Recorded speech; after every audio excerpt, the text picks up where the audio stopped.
But how is it, you might ask, that snakes have come to be in the sea at all? Well, they have obviously evolved from land snakes, and you can find evidence of that on islands just off the coast of Borneo in Southeast Asia, if, at certain times of the year, you search among the rocks.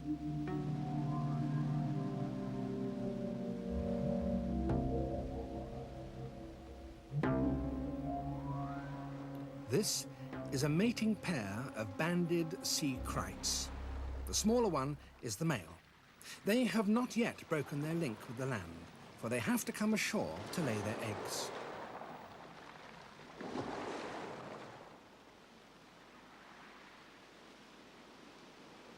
Like their land-living relatives, they still retain overlapping scales on their belly, which enable them to get about on land very well.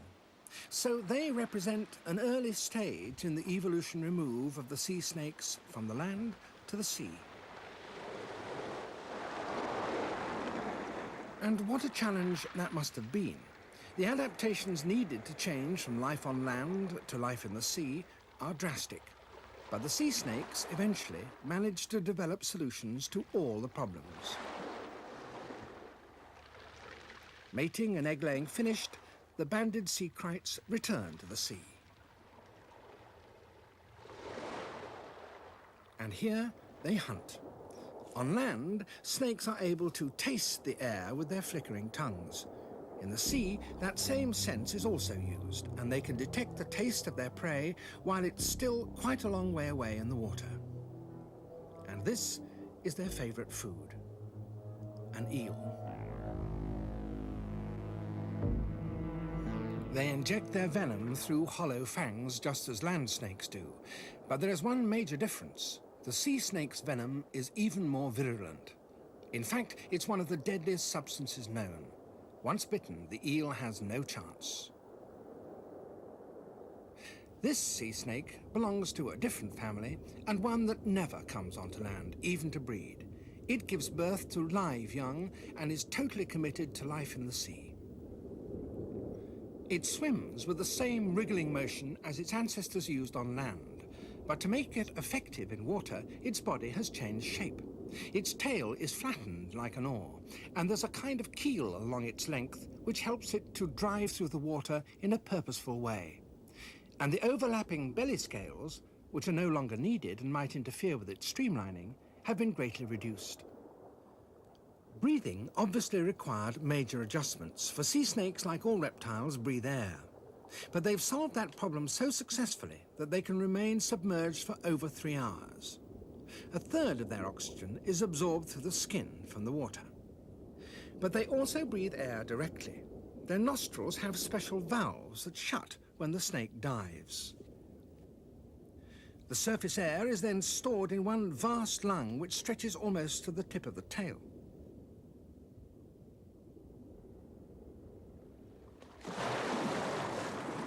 The salt in seawater is also absorbed into the bodies of any reptiles in the sea.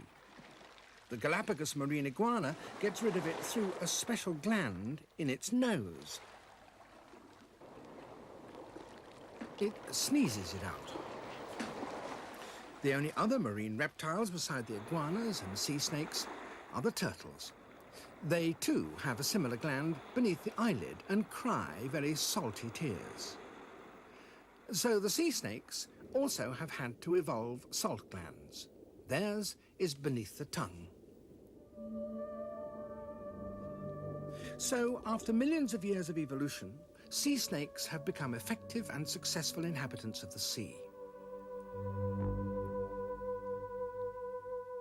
Swimming efficiently, breathing without difficulty, and free of salt, they can explore the coral reef with ease. A Murray eel, too big to be eaten. They prefer smaller fish, and they trap them in crevices. This reef in the Philippines at the moment is not very productive, for it's been wrecked by a typhoon, which has reduced the coral to rubble. But surprisingly, there are lots of snakes here. This is a traditional breeding area, and despite the smashed reef, they have nonetheless assembled in thousands to court and mate.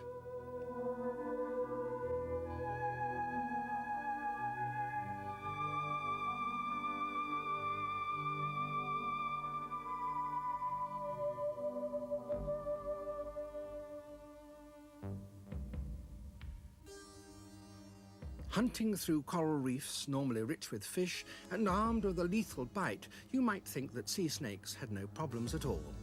But there is one danger that evolution has not had time to prepare them for.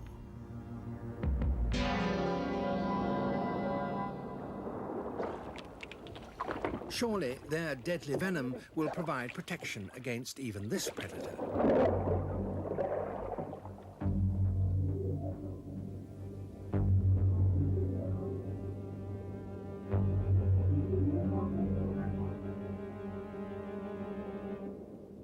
But no, Philippine fishermen know how to handle sea snakes.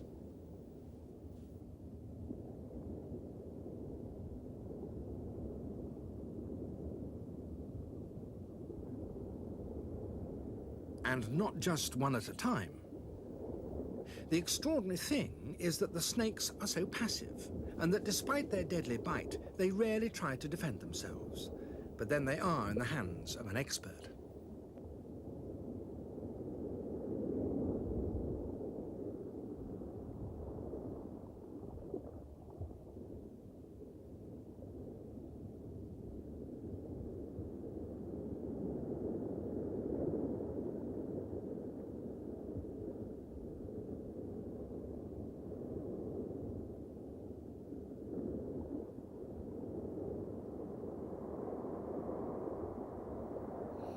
Around just one island in the Philippines in 1971, 200,000 snakes were taken. 10 years later, only 1,000 or so could be found there. Taking breeding groups is obviously a bad policy, and it will be many years before that colony recovers, even if it's allowed to.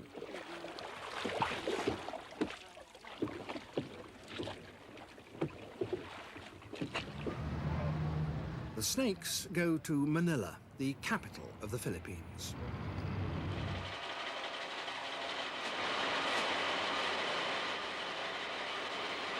They've been brought here from the remotest islands in Indonesia and Malaysia, from the scattered reefs of the Pacific, carried by canoe and sampan, rickshaw and buffalo cart. And here they are processed by the ton. The skins of these creatures are stripped from their bodies and turned into a soft and highly valued leather.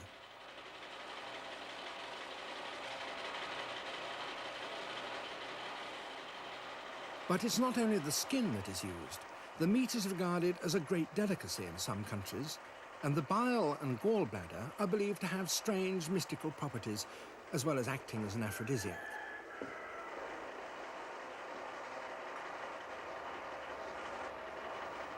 So, sea snakes are big business.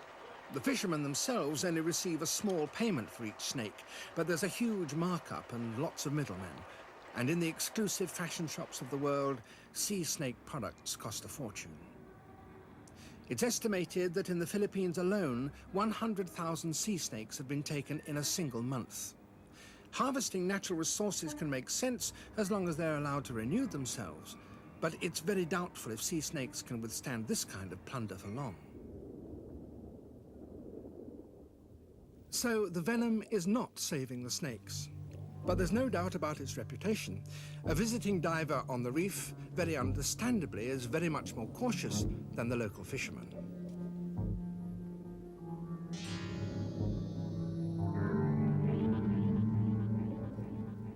The bite itself causes little pain, so an underwater swimmer may not even know that he's been bitten until it's too late. By the time he gets out of the water, there is little point in putting on a tourniquet. The venom will have circulated too far within his body. Most patients die within 24 hours. From their original home around Borneo, if that's where it was, sea snakes have spread through the Philippines and out into the Pacific. The Great Barrier Reef off the northeast coast of Australia has become a paradise for them. Here they have diversified enormously. 30 out of the world's 50 or so species live here. The olive sea snake is a species well known to local divers.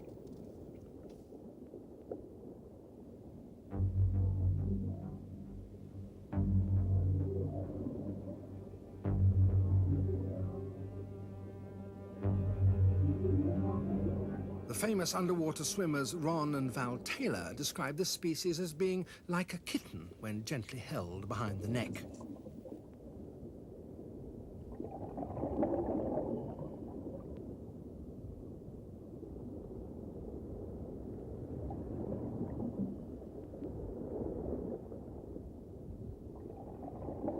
This is the biggest of all, called Astrotia, which can reach the thickness of a man's forearm and is strong enough to bite through a quarter-inch wetsuit.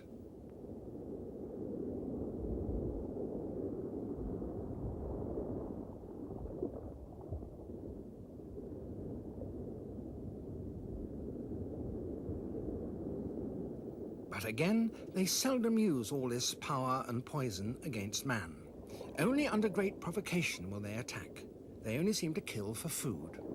But even so, their venom, 10 times as powerful as a cobra's, seems excessively poisonous for such small prey as a reef fish. A few fish, however, can apparently develop some resistance to it, so perhaps the snake has had to increase its toxicity to overcome that resistance.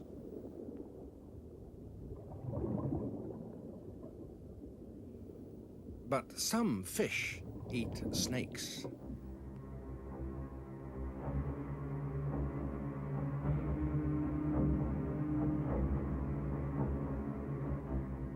Only a few species of shark attack snakes. For most of the time, these two major predators steer well clear of one another.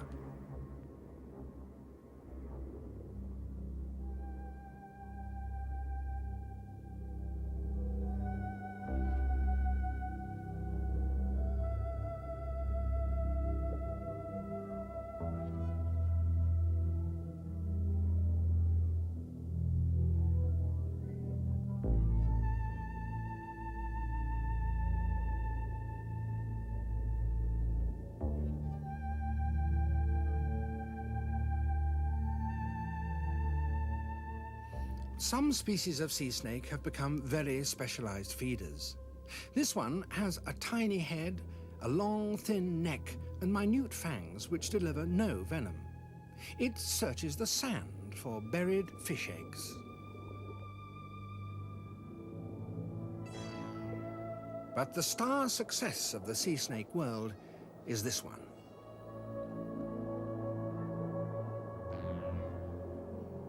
It's called Pelamis, the yellow-bellied sea snake, and it's the world's most abundant reptile.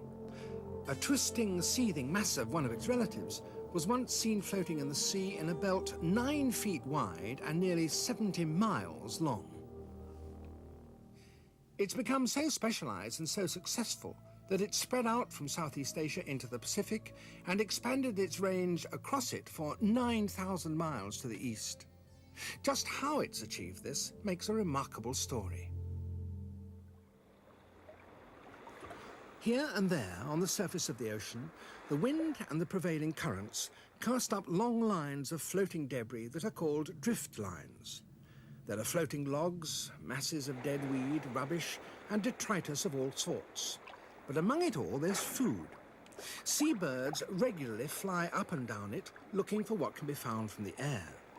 And below water, the drift line supplies food for Pelamis.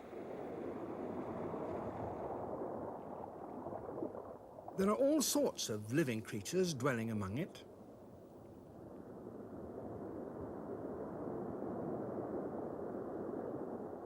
Crabs clinging to a coconut, and barnacles hitchhiking on a mangrove shoot that may have been drifting for months.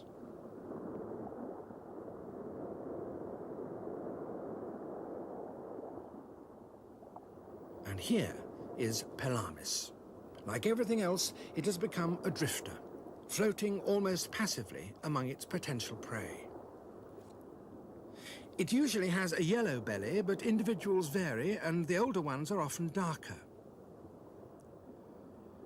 Its highly variable tail markings may act as a lure to attract prey, and its generally bright black and yellow coloring may serve to warn off predators.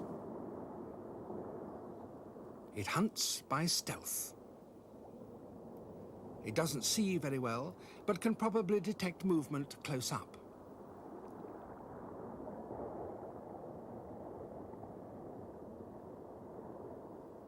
tongue helps it to smell out its unsuspecting prey as it wanders into range.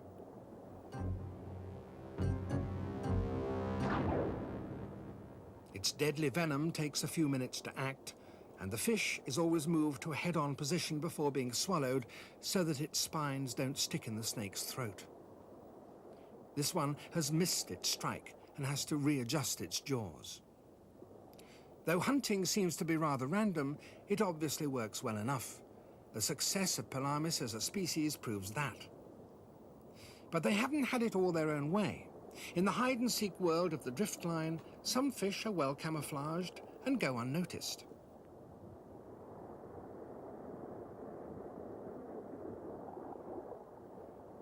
They may also feign death to avoid detection.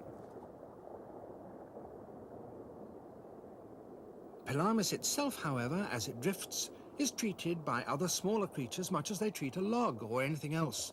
Barnacles settle on the tip of its tail and sit there feeding on plankton. To remove them, or any other surface nuisance, Pelamis does an amazing trick.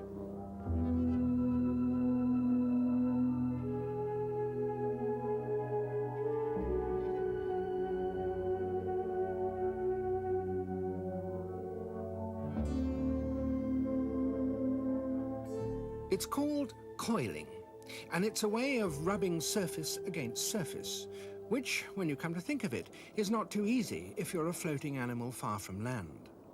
Those sea snakes, like the banded krites that still come ashore to breed, shed their skins every 4 or 5 months. But Pelamis does it as often as every 2 weeks. It's probably an important anti-fouling adaptation, needed in an entirely oceanic existence.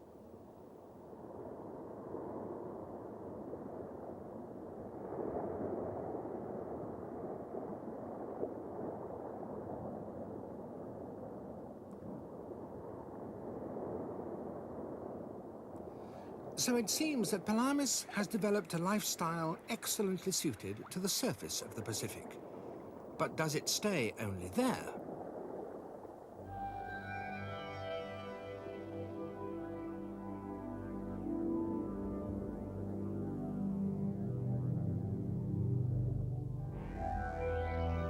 The answer is no. The next question is, why do snakes dive down so often, when one might think that there was little or no food to be found deep down? And where exactly do they go? Scientists from the Smithsonian Research Institute in Panama are trying to find out the answers.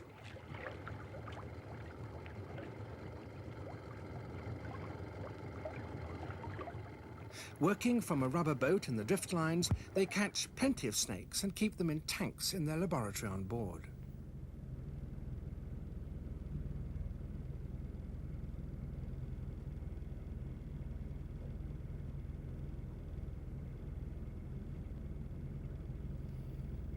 By attaching a small transmitter, they hope to track the snake and find out what it is doing and where.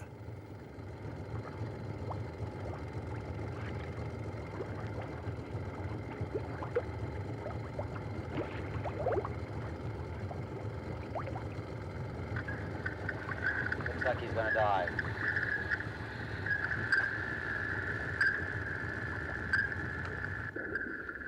A hydrophone picks up the signals from the transmitter as the snake takes it down. How do its lungs and heart cope with the pressure of such deep dives? We still don't know, but it could be that further research will reveal answers and that they will help us understand our own bodies better, particularly in connection with diving. The record depth measured for a diving sea snake was 50 meters, and the maximum time between breaths, 3.5 hours. Why do they do it? We still don't know, but presumably it must be important to them since some spend up to 99% of their time down below. It's baffling. There are other vessels apart from the research boat working along this drift line.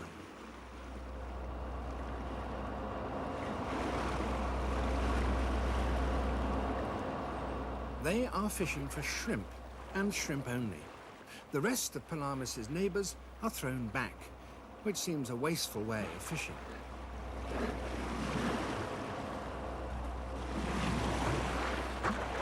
but it suits the dolphins very well.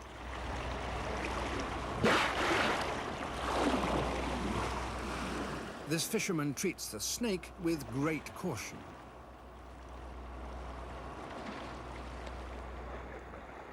When washed up on the shore with the other rejects, there is something about a pelamis which puts off even land dwellers. A vulture is not normally at all fussy.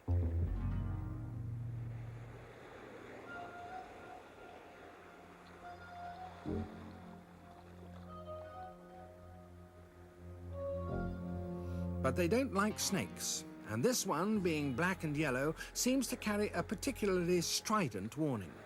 Nothing, it seems, is too anxious to interfere with pelamis. But ashore, pelamis is practically helpless. It has become so specialized for the drifting oceanic life that it has completely lost its ability to move about on land. Such is the price of extreme specialization.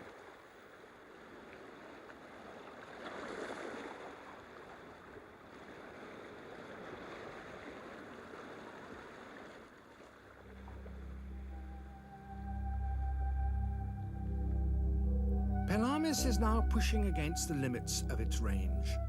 It can't cross land, and it has expanded across the Pacific as far